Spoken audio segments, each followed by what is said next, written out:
மெயின்ஸை பொறுத்த வரைக்கும் என்னன்னா, எனக்கு யூபிஎஸ்சி டு டிஎன்பிசி ட்ரான்சிஷன் வந்து ரொம்பவே ஸ்ட்ரகிள் இருந்துச்சு. பிகாஸ் எக்ஸிக்யூஷன்ஸில் ரொம்பவே ப்ராப்ளம்ஸ் இருந்தது. ஸோ அந்த டைமில் என்னென்னா இங்கே இருக்கக்கூடிய ஃபேக்கல்ட்டிஸ் தான் ரொம்ப ஹெல்ப் பண்ணாங்க. இல்லை அப்படின்னா அந்த ஸ்ட்ரகிள் கண்டினியூ ஆகிட்டே தான் இருந்திருக்கும். ஸோ ஒரு ஷார்ட் பீரியட் ஆஃப் டைமில் என்னால் வந்து அதை ரெக்டிஃபை பண்ண முடிஞ்சிச்சு. நான் முன்னாடி சொன்ன மாதிரி நான் இந்த இதுக்கு வந்து கம்ப்ளீட்டாக ஃப்ரெஷர். ஸோ எனக்கு வந்து மெயின்ஸ் எப்படி எழுதணும், அந்த டெஸ்கிரிப்டிவ் ரைட்டிங் எப்படி இருக்கணும், இதை பற்றின எந்த அவேர்னஸுமே இல்லை.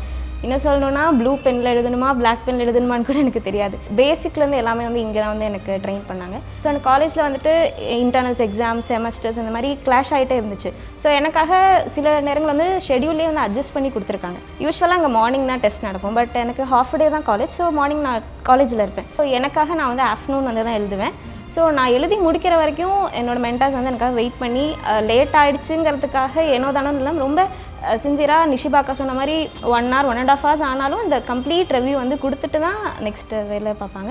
இம்பல்ஸில் இன்ஸ்டியூட்டில் பெஸ்ட்டு நான் என்ன சொல்லுவேன்னா அந்த 1-to-1 மென்டார்ஷிப் தான்.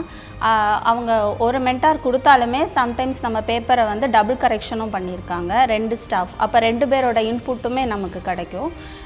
அதுக்கப்புறம் நம்ம இன்னும் ப்ரெசன்டேஷனை எப்படி என்ஹான்ஸ் பண்ணிக்கலாம், நம்மளோட யூனிக்னஸை இன்னும் எப்படி பெட்டராக காமிக்கலாம் அப்படிங்கிறதுக்கும், அது போக நமக்கு அன்னோன் கொஸ்டின் தெரியாத கொஸ்டின் வந்தாலுமே அதை நம்ம எப்படி ஃபேஸ் பண்ணலாம் அப்படிங்கிற கான்ஃபிடென்ஸும் என் மென்டார் எனக்கு கொடுத்தாங்க.